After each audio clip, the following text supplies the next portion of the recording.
Hello, scholars, and welcome to this video where we're going to learn about stock valuation. This is one of my favorite units because I love valuing businesses.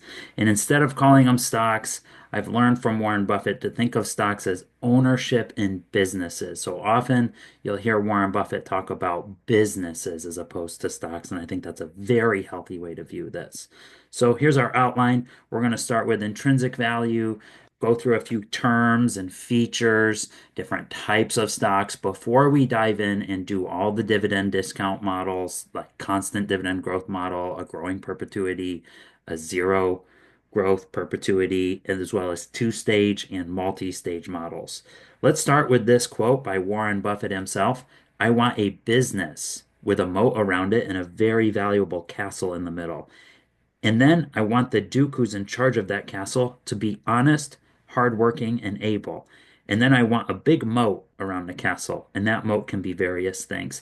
And I love that quote, and that's why I put a castle in here. As the idea is our business is we want it to have some kind of sustainable competitive advantage. That's the moat, the water around the castle, if you will.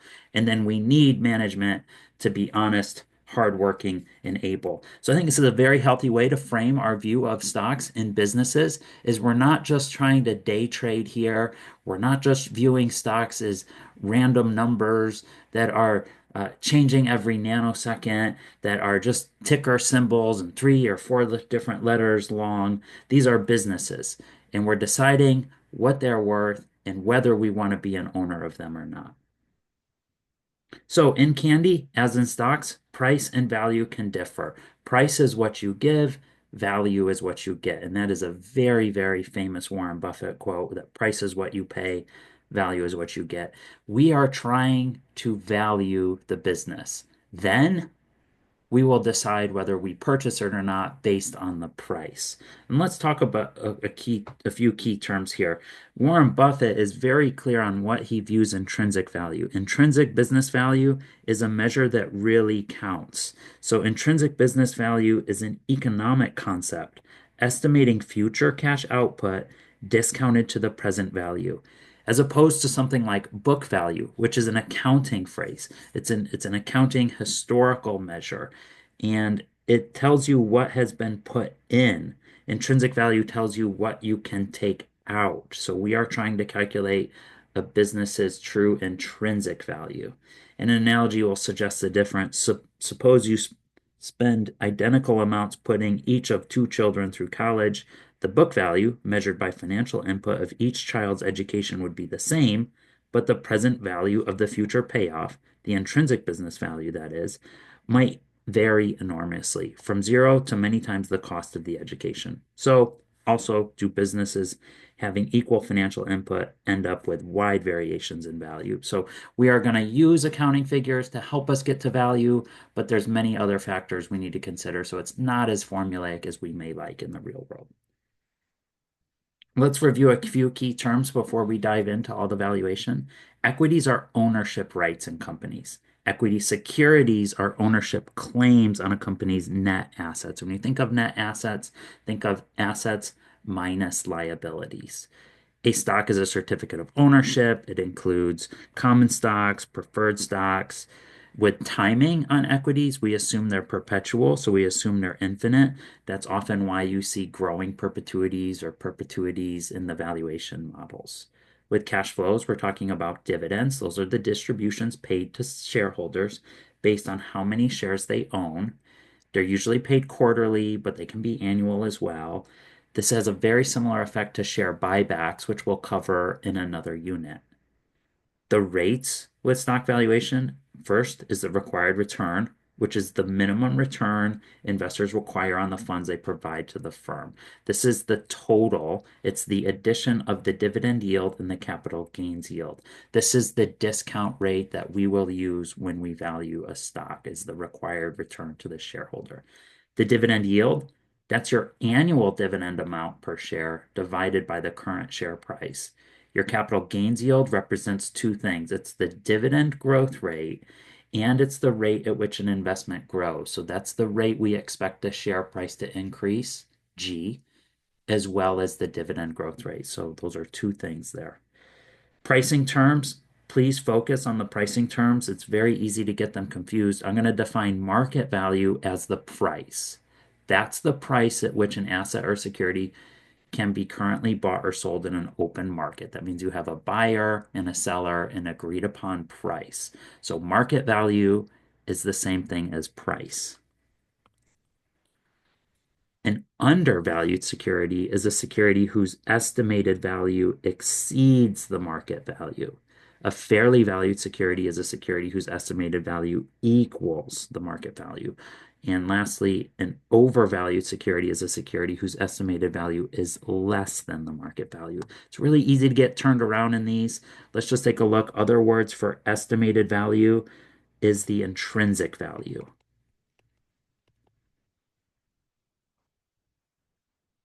It's the fundamental value we're estimating.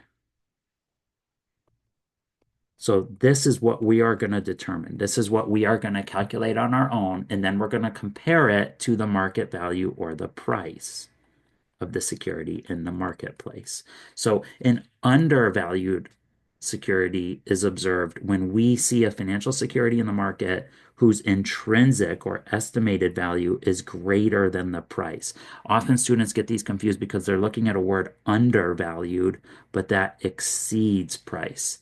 So just be careful with that. It's a common mistake. Undervalued securities, though, we're deciding that the intrinsic value is greater than the price. That's a good deal. That's a bargain. That's an undervalued security. It's cheap. Whereas an overvalued security is too high of a price. The estimated value is less than the market price. We'd walk away from that or even short that if that's what you do. Intrinsic value, just as a reminder, we've seen this definition before, but it's important to review. It's an all-important concept that offers the only logical approach to evaluating the relative attractiveness of investments and businesses. It can be defined simply. It is the discounted value of the cash that can be taken out of a business during its remaining life. Intrinsic value is not book value. Book value is a historical counting estimate, and it's not the same thing as price. Price is what you would have to pay. Now, a security market index or an index represents a given market segment, or asset class. A very common one is the S&P 500, which represents 500 large American companies. Sometimes we just call a security market index an index. So if you were to buy something like an index fund on the S&P 500, something like VOO or VOO by Vanguard, you are buying a basket of 500 companies. Market capitalization, or short market cap, is a commonly used measure of company size. It's calculated as price per share times the number of shares outstanding.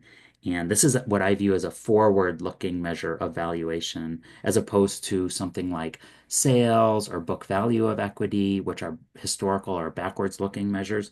Market cap, if we assume that the prices of financial securities are the present value of the estimated future cash flows that have been discounted, then the price should reflect a forward-looking view of equity securities. So when we multiply the price per share by the number of shares, we can think of as market cap as a forward-looking measure of a company's size. And often you see index funds weighted by market cap, such as VOO. That would be Vanguard's S&P 500 index fund, and the companies within there are weighted by their market cap. A few main features we're going to cover with stocks is, first, the corporation differs from other forms of business organizations in three ways. Ownership is widely dispersed. Owners can live anywhere. Shareholders have no right to be involved in the daily running of the business. That's where we get back into the principal agent model. Shareholders have limited liability or no liability for the liabilities incurred of a firm. They can only lose as much as they've put in, and that's a very desirable feature for shareholders. Second is equities are assumed to be perpetual, and here's a quote by Warren Buffett, my favorite investor. In fact, when we own portions of outstanding businesses with outstanding managements, our favorite holding period is forever. Therefore, you're going to see this growing perpetuity in a lot of my valuation models. Now, in terms of voting, voting is important. Voting rights allow shareholders to participate in major corporate governance decisions, such as the election on a board of directors, setting a capital budget, the decision to merge or acquire another company, and the selection of auditors. You can vote by proxy, which is a mechanism that allows you, a designated party, to vote on a shareholder's behalf. And then there's two types of votings we could consider: statutory voting, where each share represents one vote, or cumulative voting. It's a voting process whereby each shareholder can accumulate and vote all of their shares for a single candidate in election, as opposed to having to allocate their voting rights evenly among all candidates. And that's important, those which voting it is for corporate governance topics. So there is a separation of owners and managers. This is back to that principal agent relationship idea. An agency relationship is created when the owner or the principal of a business hires an employee, the agent. So if we're a shareholder of Berkshire Hathaway, to continue that, we are the owner. We own Berkshire Hathaway if we own a share of stock. We are part owner in that. And Warren Buffett is an agent who's acting on our behalf. And we're hoping that he is hardworking, honest, and able. The owner surrenders some control over the enterprise and its resources to the employee, and there is the potential for agency conflicts, which we covered in chapter 1, and that is a whole bunch of theories around principal agent and asymmetric information that we won't get into in an introductory corporate finance course. The future cash flows are uncertain and unknown. We recall these as residual value. So a residual claim is what stockholders get. It's just whatever's left over after the debts are paid. So if you rearrange this, assets equal liabilities and owner's equity, owner's equity.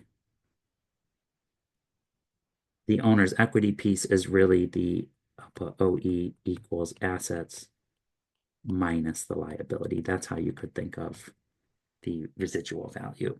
So their seniority, common stock is considered junior to more senior preference shares or preferred shares.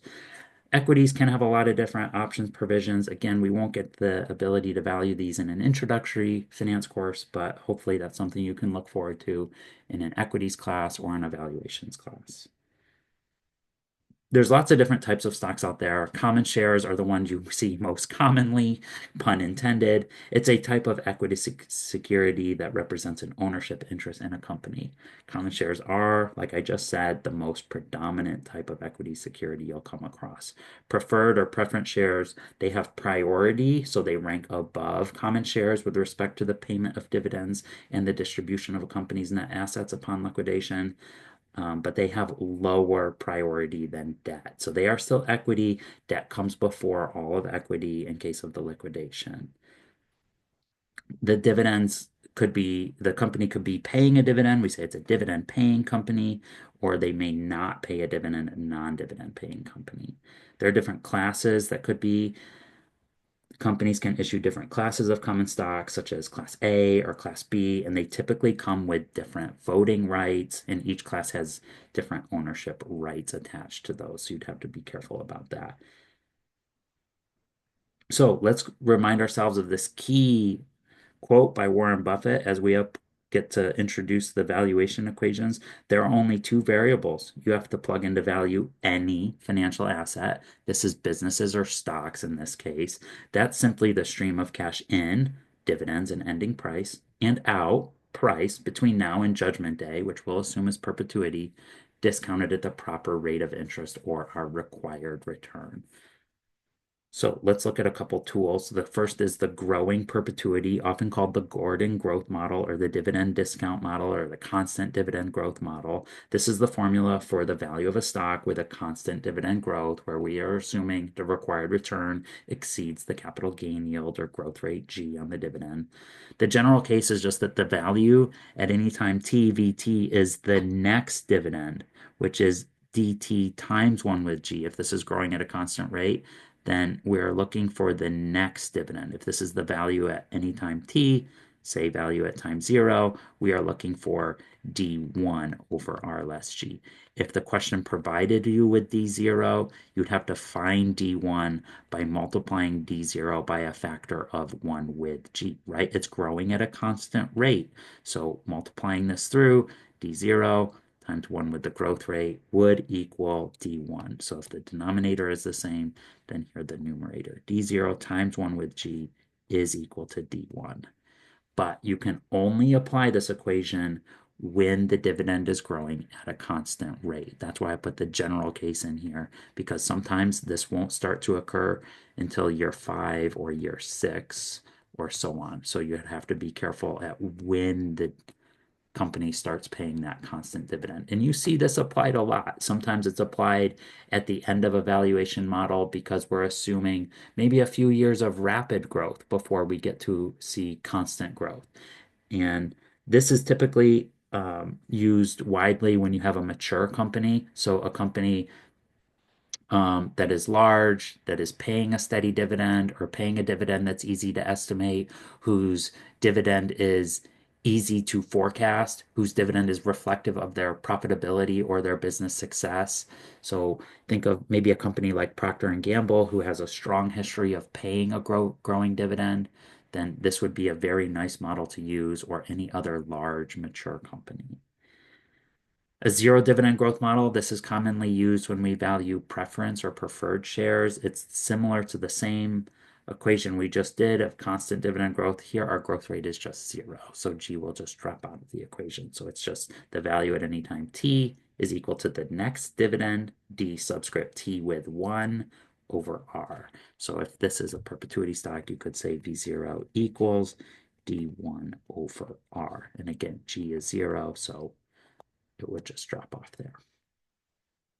And we're going to talk about two-stage and multi-stage models in this unit.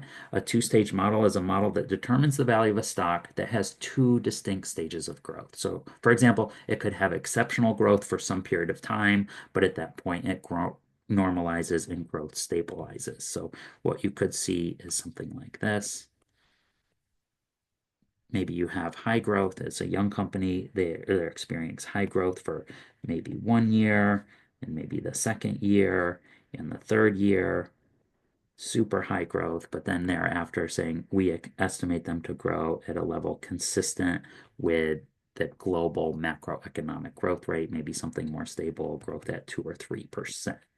Whereas growth in the first 3 years, maybe something very high, 20 to 25%, etc. So maybe you have high growth here and then leveling out. So it's not until this point at year 4 where we can apply this growing perpetuity approach. So if we're valuing it here, to continue with this example, we have to forecast the first dividend, the second dividend, the third dividend, and then once we have this growing constant dividend, we can estimate the value using the equation we initially introduced, which is the value at some time t is equal to the next dividend over r less g. So what this would look like is to value this component from time 4 through infinity, we would say the value at time 3 equals that fourth dividend over r less g. Now this equation will pick up all of this valuation, all of the value, all of the perpetual, the unending, the forever stream of cash flows from time 4 through infinity, and it'll represent it as a single cash flow as V3, the value of the company 1 period before that cash flow starts. So then we'll pick up the value from the first dividend, the second dividend, the third dividend, add that third dividend to V3 to get to that horizon value for 3, and then we're going to just discount those. So sometimes you hear this piece called the terminal value or the horizon value. And it's very common to see this at the end of a valuation model or a DCF analysis on a stock. Let's now take a look at the sensitivity of each variable on the constant dividend growth model, that growing perpetuity. Let's recall that the value today, V0, is equal to the next dividend, D1, over R less G. These are always separated by one period. So if you're looking for the value at time 0, you need to find the next dividend, D1, which in our case would be $4. R is 12. G is 4. And remember, that growth rate represents two things. It represents the growth rate of the dividend and the growth rate in the value of the stock or business. So all you need to do is take 4 over 12 less 4%. 12 less 4 is 8%. So we're going to take 4 over 8%. And we're going to get our base case valuation of $50 per share. Now we're going to use a sensitivity analysis, which is an analysis of the impact or the sensitivity that one variable has on an outcome. And that's the key difference between a sensitivity analysis and a scenario analysis. With a sensitivity analysis, you're only changing one variable. With a scenario analysis, you're changing multiple variables. So let's suppose D1 is $6 now. So I'm going to just put everything else in to our base case, which was 12 less 4%, 8% there on the denominator. But now D1 is $6. So we have 50% more cash flow coming into the shareholder next year. So we would expect maybe a 50% gain in the stock value. Let's take a look. $6 divided by 8%, which is 12% less 4%, is indeed $75 per share. So if the business is going to pay us 50% more in cash flow, the business is worth 50% more. So we saw that change from our base case of 50 increase to 75% because we're expecting this company to give us more cash flow per year. Now, let's take a look what happens when we change the required return, which is the discount rate for stocks. So we're going to go back to our base case of a $4 dividend and still a perpetual growth rate of 4%. We're just changing R to 16. Our discount rate is higher, so maybe this is a riskier company or we expect a higher required return on it. Let's take a look at what we get. So we take 4 over 16 less 4%.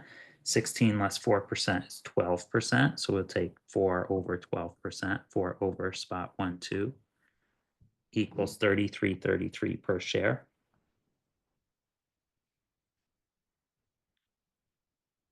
So we saw the discount rate increase and the stock value decrease, and that's an important relationship. Those are inversely or negatively related to each other. As interest rates increase, as that required return increases, the stock value will decrease. Let's now take a look at what happens when we change the capital gain yield. So V0 is still D1. Our D1 base case was $4. We're going to go back to our base case required return of 12. And now we're going to look at the capital gains yield of 6%. So this company is expected to grow more in terms of dividend and share value. So if we expect higher growth, we would also then intuitively expect a higher stock value. This is a more valuable company. So let's take 4 over 12 less 6%, which is 4 over spot 0, 6%, which is 66.67 per share. So indeed, our intuition was correct. If the company is expected to grow more, it is more valuable. And again, these were sensitivity analyses because we were changing the sensitivity of only one variable at a time. First, we changed the dividend, and we said a larger dividend is a more valuable company. Then we changed the discount rate as we increase the discount rate or required return. Then the stock value decreased. So you could think of that as the company got riskier, the stock became less valuable. And then we changed the growth rate on the dividend, which is called the capital gains yield. So as the company is expected to grow faster, it became more valuable. So the capital gains yield, remember, is two growth rates. The capital gains yield represents the growth rate in the value of the stock over time, as well as the growth rate in the dividend. Let's take a look at this important pricing relationship, and it states that there is a negative relation between required return and value. As the required return increases, the stock value decreases, and that's exactly what we saw in this sensitivity analysis, we just changed R. We changed R from 12% to 16%, and we saw the stock price fall from $50 to $33 per share. So you can take a look here, the sensitivity now on just changing the growth rate. These two stocks have similar characteristics. The next dividend is $4. They both pay annual dividends. But if the capital gains yield is higher, that's a more valuable company. And you can notice that just by choosing a required return, say at 7%, and looking at this red stock here has a stock value lower than the blue stock, which has a higher capital gain yield. So that's worth more at any given required return. So don't forget that as the required return increases, stock value decreases. Remember, the required return is the discount rate we use for stock valuation. All right, now we're going to substitute V0 with P0 just to analyze and look at the required return. So I'm going to rewrite this equation here as R, the required return. R is equal to the dividend yield, which is D1 over P0. That's your dividend yield. Your capital gains yield is also known as the growth rate, the constant growth rate in the dividend. So remember that G represents two things. It represents the dividend growth rate, or it represents the rate the value of an investment grows. So take a look at this. Think of this as the total required return for a shareholder is either a dividend yield and or a capital gains yield.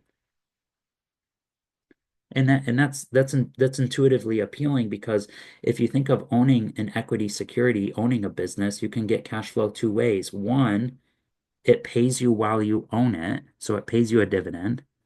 And second, it may go up in value. So that when you buy a stock, what do you want to happen? Well, maybe two things. First, you want it to pay a dividend. We could measure that with the dividend yield. And second, you want the share price to increase. That's your capital gains yield. So does this work for companies that don't pay a dividend? Well, yeah, the shareholder is expecting G. So the return, the required return could still be comprised of G, the capital gains yield. They're estimating that the share price will continue to grow. So let's suppose a stock is selling for $10.50. It just paid a $1 dividend. We're going to be careful here to note that that's the current dividend. So D0 is current dividend. Anytime you have to do stock valuation, it's important to note whether you are given the next dividend or the current dividend. This is also synonymous with last dividend or anything that says dividend just paid. Anything past tense is D0. D1 would be language like forecasted dividend, estimated dividend, next dividend, or dividend one. Anything that's forward looking would be D1. So let's take a look. We were given D0, but the equation is requiring D1. So D1 is equal to the current dividend times 1 with G. And that's because the dividend is growing at a constant rate G. So the next dividend is the current dividend plus the growth rate. So we're just going to factor that through. So what is the required return? Let's skip over that for now because I want to show you that that's just the sum of the dividend yield and the capital gains yield. So our dividend yield is D1 over P0, where D1 is the last dividend, the current dividend, the dividend just paid, times 1 with G over P0. So that's just $1 times 1.05 over 1050. That's just going to be 10%. What is the capital gains yield? That's just G. G is expected dividend growth rate as well, so that's just 5%. So R is the sum of the dividend yield of 10 with the capital gains yield. So 10% with 5% is equal to 15%. So the required return is decomposed into two pieces, 10% in terms of the return coming from the cash flow yield or the dividend yield with a stock, and then 5% increase in the share price over time. So just be careful when you get a question like this in your exam, make sure you read the entire question because we had the same starting information, but the question could have been, what is the required return R? What is the dividend yield? Or what is the capital gains yield? Sometimes we get a little too excited when we see quantitative questions like this, and we just like to jump in and solve for R. But in this case, we are also asked for the dividend yield and the capital gains yield. Suppose a stock is selling for $97.52. It will pay a dividend of $3.25 next year, and dividends are expected to grow at 4% per year. What is the dividend yield? And again, we have to just be careful. This is just asking for the dividend yield. And our dividend yield, remember, is just the next dividend over P0.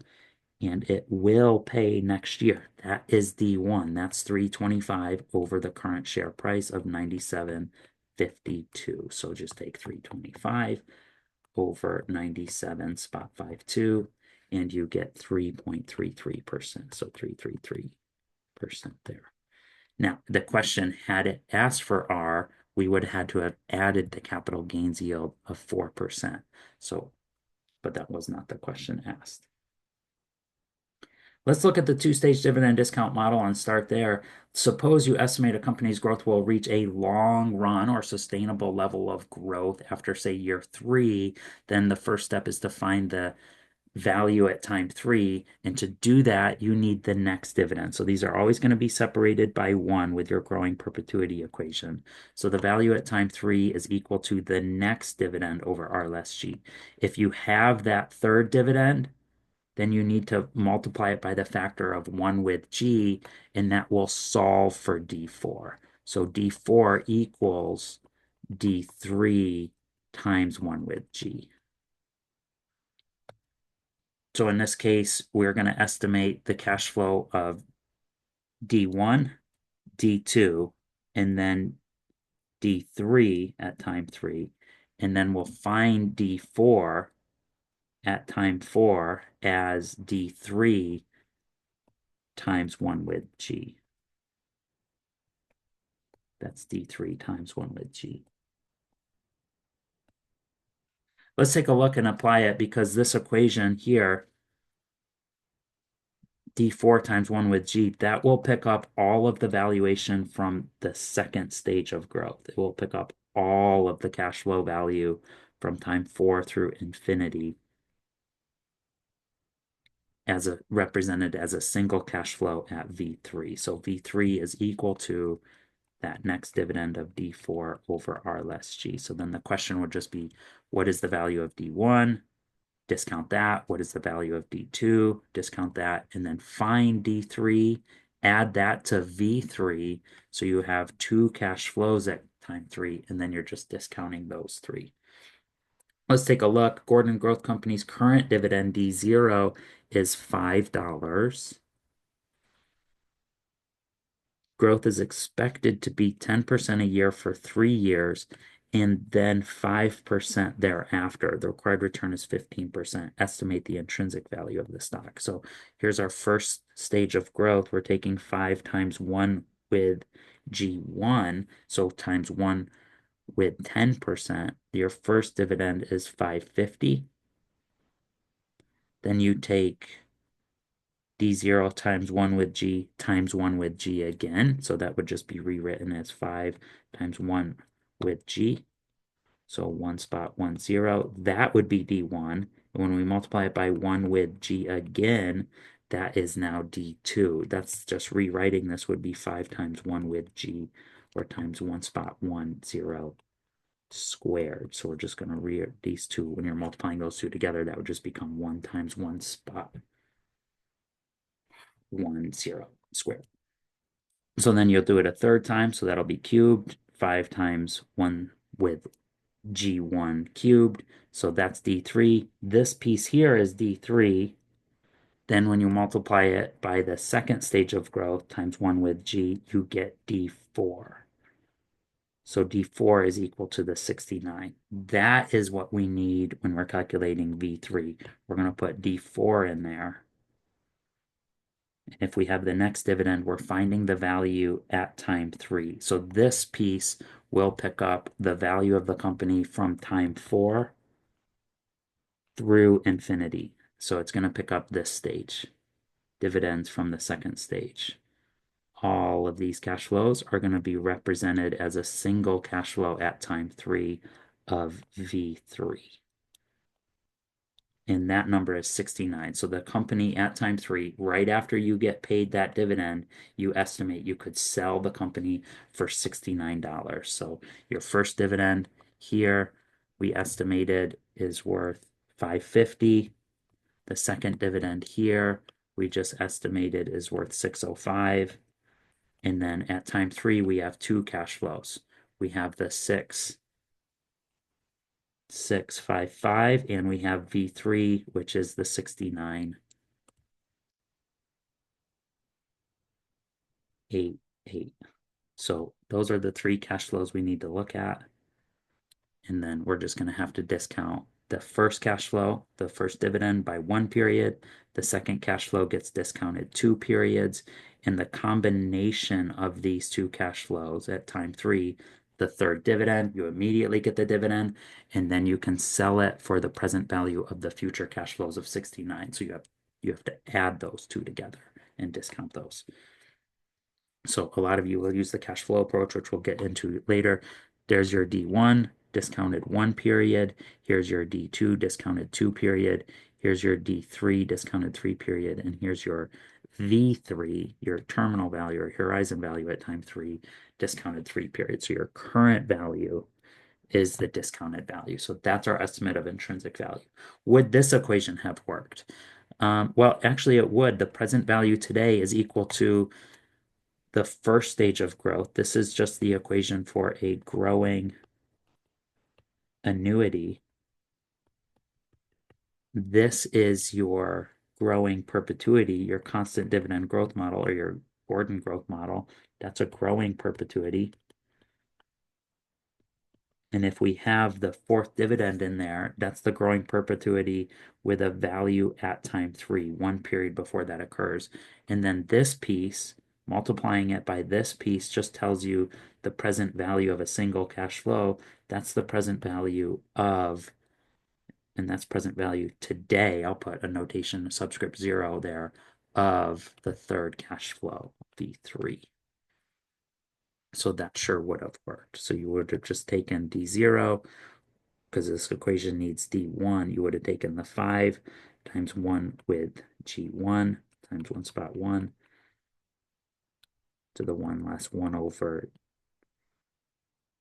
1 spot 1 0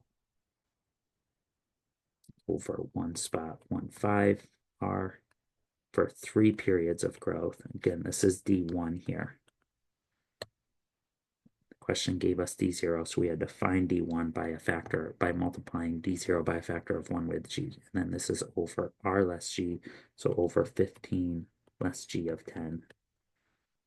That is the value of the stock in its first stage of growth. And then we need to find the second stage of growth, which is D4. So I'll go plus D4. D4 is D0 of 5 times 1 with G1. So 1 spot 1 to the third. That would represent the third cash flow, D3. So when we multiply it by 1 with G2, 105, that is D4 now, divided by R less G, and R again is 15 less G, and this is G2, so that's 5%, spot 0.5. That is the value, the horizon value or terminal value at time 3. We need to find the present value of that. So to do that, we multiply it by the discount factor times 1 with R times 1 spot 1 5 to the third. And that's a common mistake. Students will put a 4 there, but this piece represents the value at time 3. We need to discount that 3 periods. So we multiply by that factor. All right, let's take a look at a multi-stage model here. This is a three-stage model. The Sticky Bottle Company paid a dividend of 20 cents per share. This dividend is expected to grow at 15% per annum. That's a fancy word for year for the next 3 years. Then at 10% per annum until year 6, after which is expected to grow at 5% in perpetuity. What's the stock value if the required return is 10? So we have the first stage of growth here represented by these cash flows. It looks like I'm just going to value them using single cash flow approach. So the D0 times 1 with G1 is D1. And then we're going to multiply by 1 with G1 again. So that's just squaring that number. This would be the same as just taking the 23 cents times 1.15 as well. That's also equivalent. And then we do that a third time. So now we've seen it's grown 3 times at 15%. So we're just outlining each of those dividends, and then we're going to do that for the next stage of growth, which is through year 6. So we'll take that third dividend, which is this component, and then multiply it by 1 with G2, so 1.10, and we do that 3 times because it's going through year 6, and we're just outlining that dividend and writing it down. And then our last stage of growth is that perpetuity growth. So we're going to take D6, which is this piece, times 105 to get to D7. And then D7 is what we're going to use to value V6, because again, VT equals the next dividend, DT with 1 over R less G. And once this is now constant growth, which occurs at time 7, we're finding V6. So V6 equals the next dividend of D7 over R less G. So we're going to put that in our numerator for this perpetuity, this growing perpetuity. So we have D7 in this numerator over R less G. And again, that's your terminal value. This piece here is V6. When we multiply it by the discount model, or the discount factor for a single cash flow, you are just finding the value of V6 today. I'll just remind you that the present value equals the future value over 1 with R to the T. That's the same thing as rewriting this as the future value times 1 over 1 with R to the T. And in our case, we have the value at time 6. So this is V6 times 1 over 1 with R to the 6. That's why it looks like that. But remember, this is just the present value of a single cash flow or a lump sum, which we learned in chapter 5.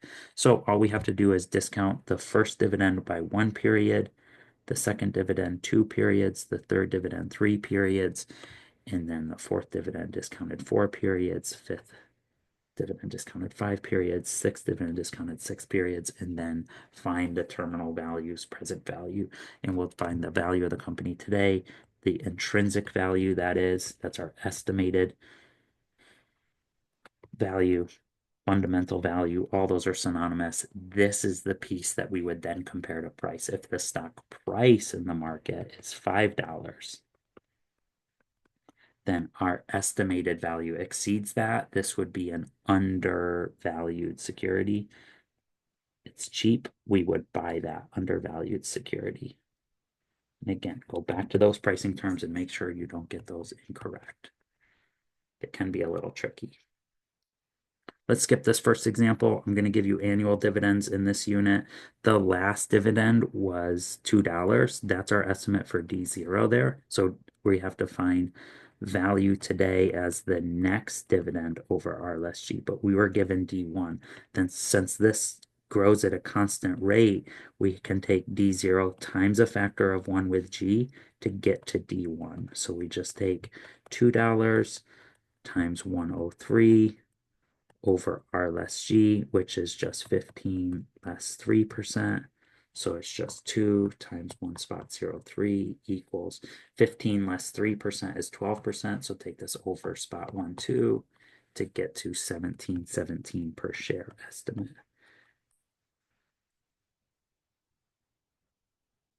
Suppose BIG just paid a dividend. Again, that's good practice. That's D0. So just make sure you find D1. So D1 is the last dividend, D0 times a factor of 1 with G over R less G. So it's just 50 cents per share times 102.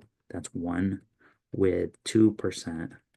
Again, I'm just moving the decimal on this 2%, 2 places, over R less G, which is 15 less 2%. So 15 less 2% is 13%. So I just take 50 cents times 1.02 equals, that's D1, divided by 13%, spot 13 equals $3.92 per share. Suppose HB Cars is expected to pay. So this is different. That's D1. So V0 equals D1 over R less G. It's expected to grow this per year. We don't have an estimate for when that ends, so we're going to go ahead and assume it's perpetual. So this is just $2. No need to multiply it by 1 with G because we already know what D1 is, and that's what we need. Required return R is 20%, perpetual growth rate is 5, so 2 over 15%. You just take 2 over spot 15 to get to 13.13 per share as your estimate of intrinsic value. Gordon Growth Company is expected to pay, so again, that's D1. Common mistake here for students is to just go a little too quickly. I get it. We get excited when we see these numbers in a quantitative question, but we just have to be careful to identify whether we're given the current dividend or the next dividend. So this is D1 of 4 over R less G, which is just 16 there, less G of 6%. So that's 4 over 10%. That'll come out at $40 per share.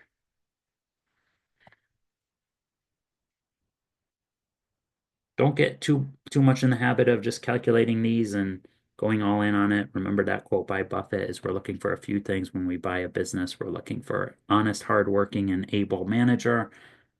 We're looking for a sustainable or competitive advantage. And we're also looking for, hopefully, the stock being a bargain. Now, if you get a common stock valuation question with non-constant growth, what I would do is just go back to the basics, timing, risk, and magnitude, outline a timeline, identify the dividends for the magnitude, and then start discounting timing, risk, magnitude. So here, a non-constant dividend growth, it's a special case. You have supernormal growth. Maybe you have, like we saw, that three-stage growth. You have period of high growth of 25% for 3 years, then 10%, 5% in perpetuity, whatever it is. What you can do is outline a timeline, put time on top, timing, identify the dividends, magnitude, and then start discounting them with the risk or required return. So let's take a look. If the dividend growth is not consistent initially, then settles down, we could use this approach. It's just a multi-stage model. I recommend drawing a timeline. It's how I think of valuation for any financial asset. Let's look at this example. Suppose a firm is expected to increase its dividend by 20% in 1 year and by 15% in 2 years. After that, dividends will increase at a rate of 5% per year indefinitely. That's the same thing as saying forever or in perpetuity. If the last dividend was $1, that's D0, and the required return is 20, what is the price of the stock, or what is our estimate? I should say, what is the value of this stock? Well, if this is times 0, the last dividend is D0. That is $1. We need to find D1. So we take $1 times 1 with G, and it's going to grow by 20% in 1 year. So multiply by 1 with G, which is 1 plus 20%, which is the same thing as writing 1 times 1 spot 2. So 120 is D1. Then it says by 15% in 2 years. So this will compound at 15%. So just take D1 times a factor of 1 with G. So the 120 times 1 with G2, which is 1 with 15%. So 120 times 1 spot 15 is D2 of 138. Then after that, dividends are going to grow at 5% per year indefinitely. So we're going to take this 138, multiply by a factor of 105, 1 with G. to find D3. Then this will just continue forever and forever. So at this point, we have a growing perpetuity, constant dividend growth model, the Gordon growth model, whatever you want to call it. I call it a growing perpetuity.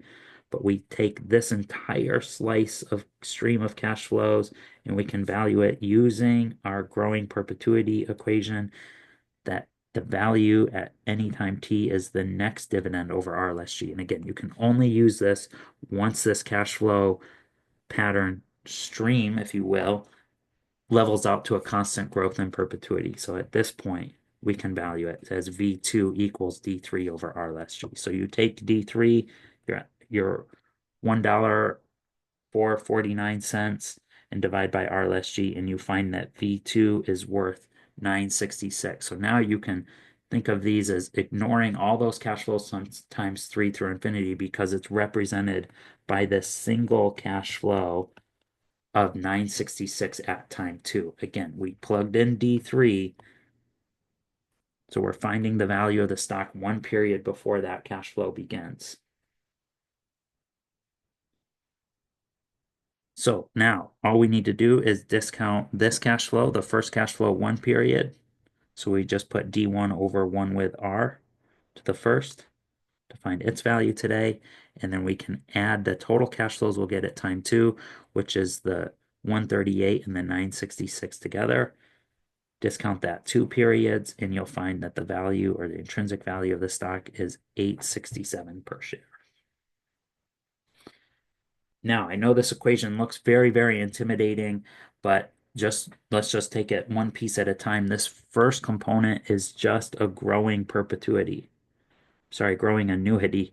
This is a growing annuity. So we can use this for a two-stage model. This VT is your horizon value, which could be represented by this. It's the next dividend over RLSG. So all you have to do is take the current dividend, multiply that by the first stage of growth,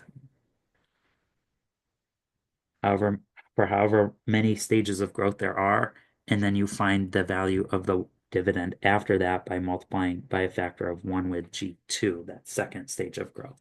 So this is your estimate at time t of that growing perpetuity. Again, that's terminal horizon value.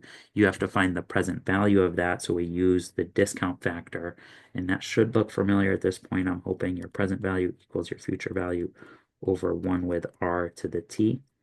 But here our future value is that piece in orange, that growing perpetuity.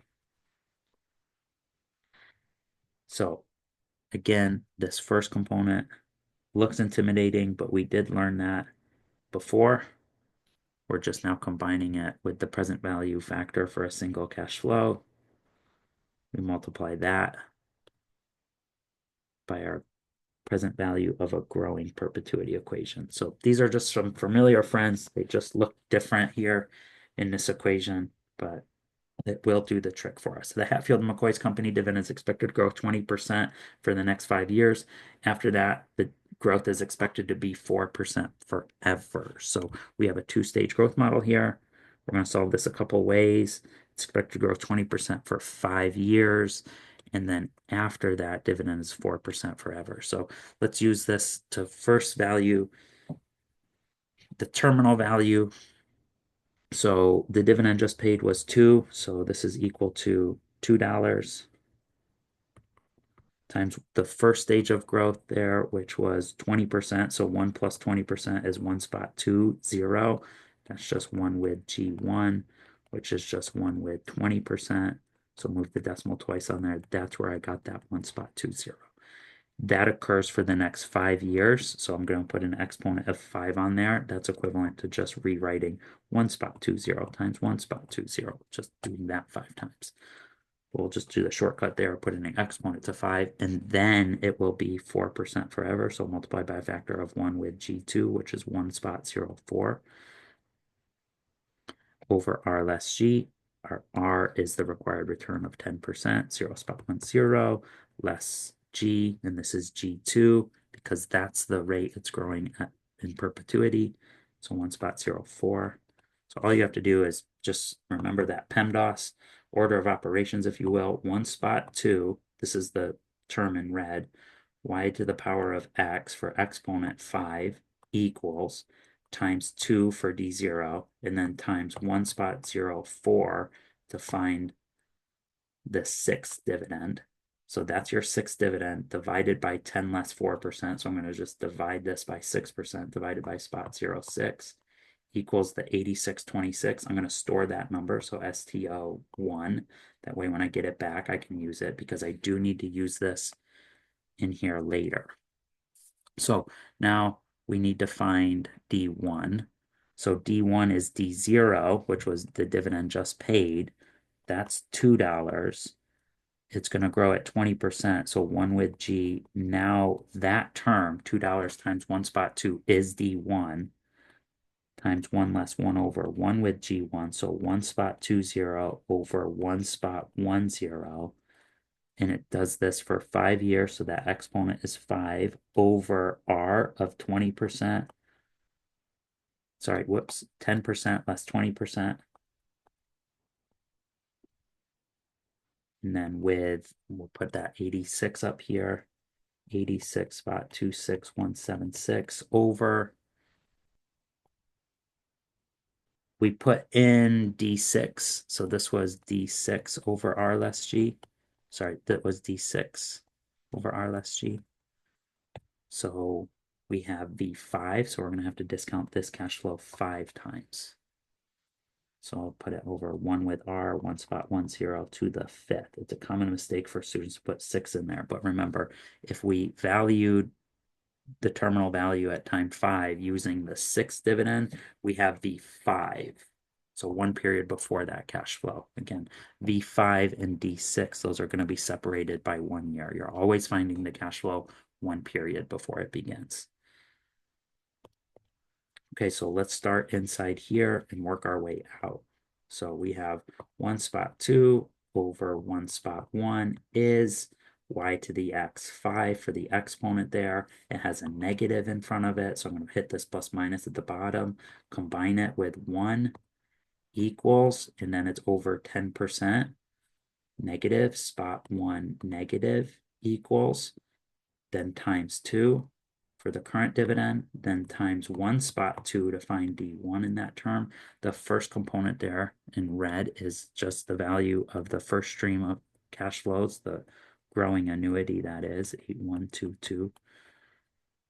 So I'm going to store that number because I'm going to need it. I already have V1 stored in. I already have V5 stored in component 1, so I'm going to store this in component 2. Then I'm going to calculate the denominator in purple there. So 1 spot 1, y to the x5 equals, that is a denominator. So I'm going to take the inverse and multiply it by what I had as recall 1, 53. Combine that to the 13 that I have. So I'm going to go plus here, 53, in case you lost track there. Don't blame ya. Plus recall 2 equals our value estimate here of 66.64. Now, if you got lost in that, I don't blame you there. I don't actually recommend this approach on an exam because there's a couple mistakes that occur pretty commonly. This V5 gets discounted 6 times by accident a lot, or we're forgetting to grow and find D1. We just go ahead and get too excited with the quantitative questions. I'm being facetious, I hope you get, that this D0 needs to be multiplied by 1 with G1 to get to D1 because we need D1 in the equation. So the common mistakes are there and there. And sometimes this gets grown an extra period. So just be careful. Here's how I'd recommend solving it because you could use this 2-stage growth to also value multi-stage growth questions. So the Hatfield-McCoy's dividend, all of this is still the same information, but here's how I'm going to recommend you solve it. A different approach, which when I see students use this approach, leads to lower errors on exams. So let's take a look. Same question, same numbers, but way different process. And I love this approach because it reminds us that all valuation is about timing of cash flows, risk of cash flows, and magnitude of cash flows. When we do this valuation, start with a timeline. Just draw this out on your sheet of paper. So we have 20% dividend growth. So you could just write that out 20% once, twice, three times, four times, five times. So what you need to do is if you have D0 of 2, you have to find D1. So D1, just take D0. So D1 is equal to D0 times 1 with G.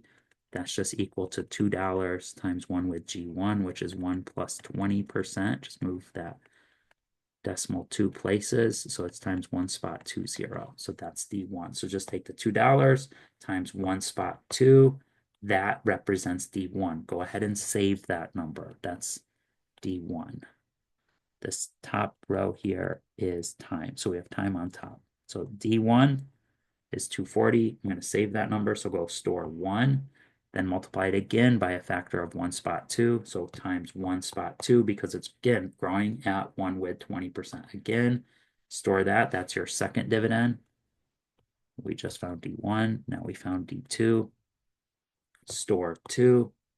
And then times 1 spot 2 again. That's the third time. Store 3. That's D3. Again, times 1 spot 2. That's 1 with 20%. That's D4. So we'll just go store 4. And then last time times 1 spot 2 equals, that's D5. So store 5. Okay, so then we just have that recall 5. We need to now find the next stage of growth, and that's 4%. So at this point, we take what's in our calculator there as D5, and we need to find D6. That's equal to D5 times 1 with G2 times 104% now. So go times 1 spot 04 because that's the next stage of growth. That represents D6. So we need to take D6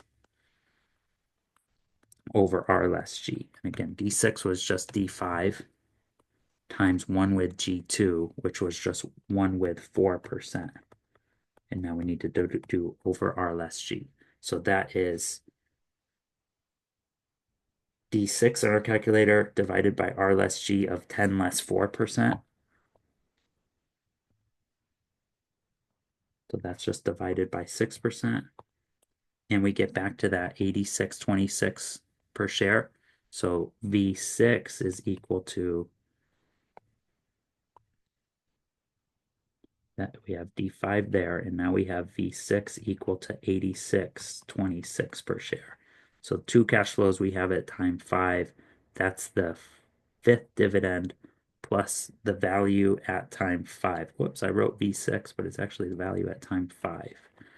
So I'm going to store this number under my 6th component, but actually the total cash flow I get at time 5 is going to be the sum of D4, sorry, D5 with V6. So I can D5 and V5 together will equal this plus recall 5, total cash flow of 91,2384. So now all we need to do is discount. That's my total cash flow. So I'm going to go store 5 there. Now I can go into my cash flows and value these. So go second, so press cash flow. Second, clear work. Cash flow 0 is 0. The dividend was paid, so it's no longer a part of our valuation. First dividend, recall 1. Enter at the top, scroll down, the frequency is 1. Then recall 2, enter, scroll down. Recall 3, enter. Recall 4, enter for your fourth dividend, and then your total cash flow at time 5 is your fifth dividend plus your terminal value estimate at time 5. Go recall 5. And again, I got that by taking V5 of $4.98, if you will, plus V5 of $86.26. Enter, then compute net present value. And our required return here is 10. Your calculator knows that that's a percent, so just do 10, enter, down, and then compute 66.64. You get the same approach. per share. So all I did is just entered this is cash flow one, this is cash flow two, then cash flow three, cash flow four, and these two together was cash flow five on my financial calculator. But if you had to do this formulaically, you'd get the same exact approach there.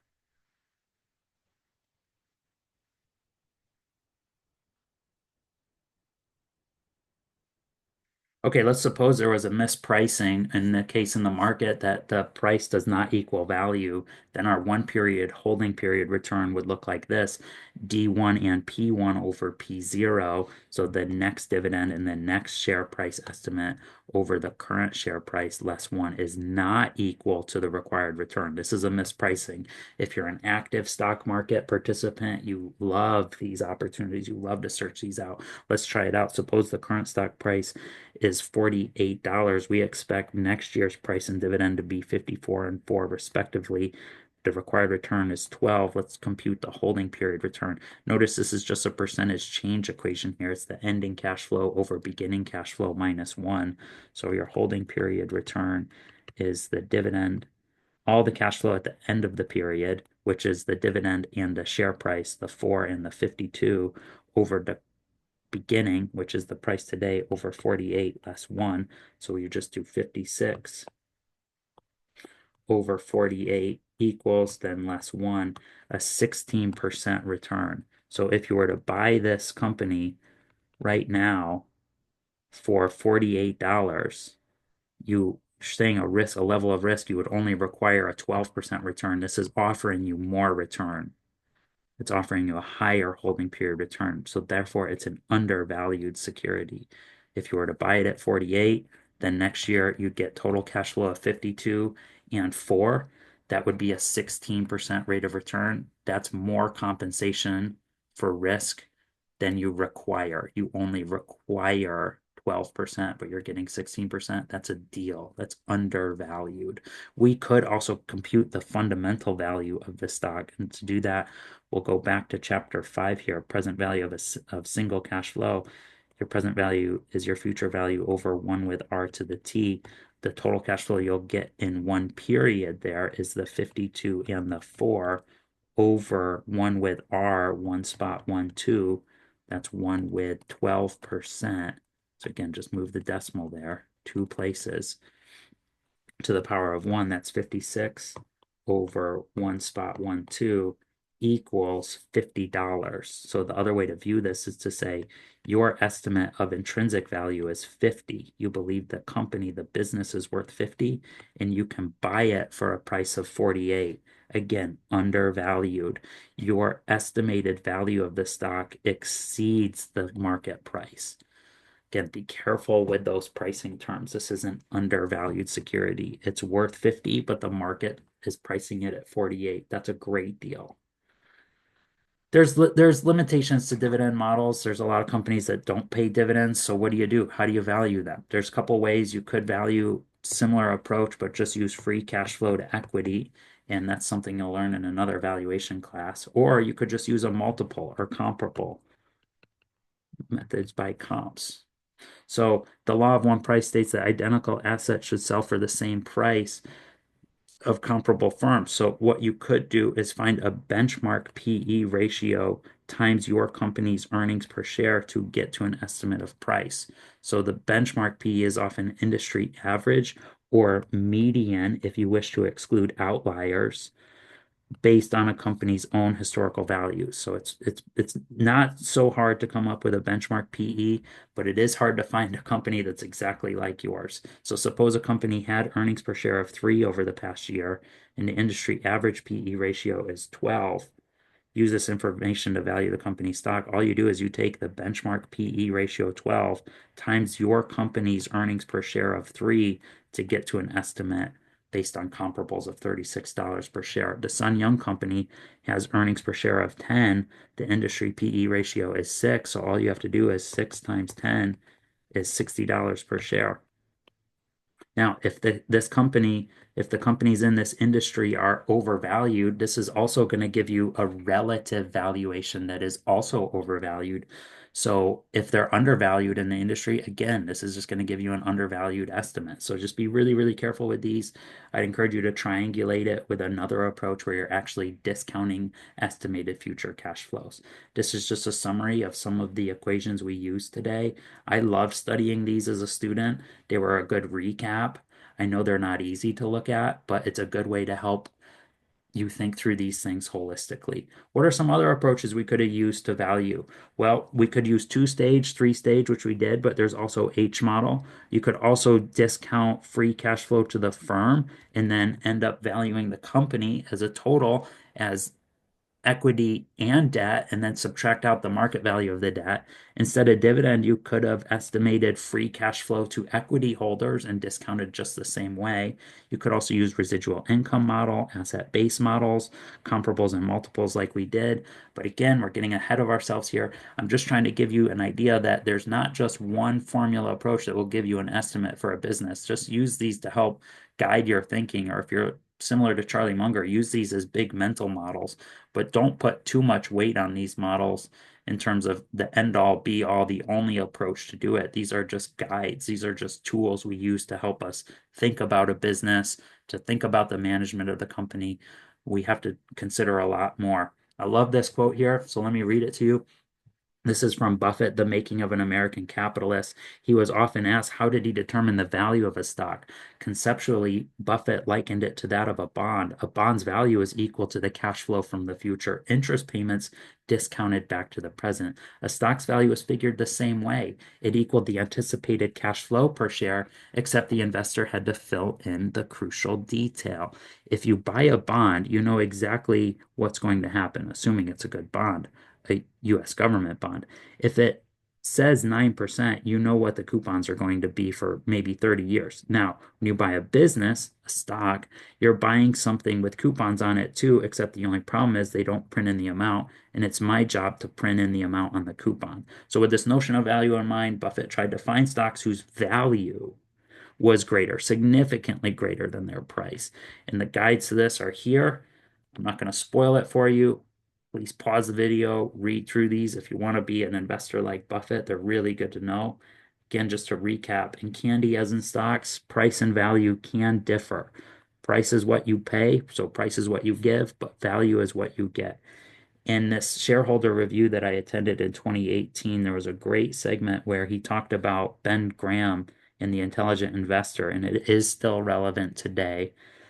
View stocks as businesses. That's an important piece Buffett reminded the shareholders. And then second, a margin of safety. A margin of safety is the difference in intrinsic value and price. So if you were to look at a stock price over time, you may observe something like this.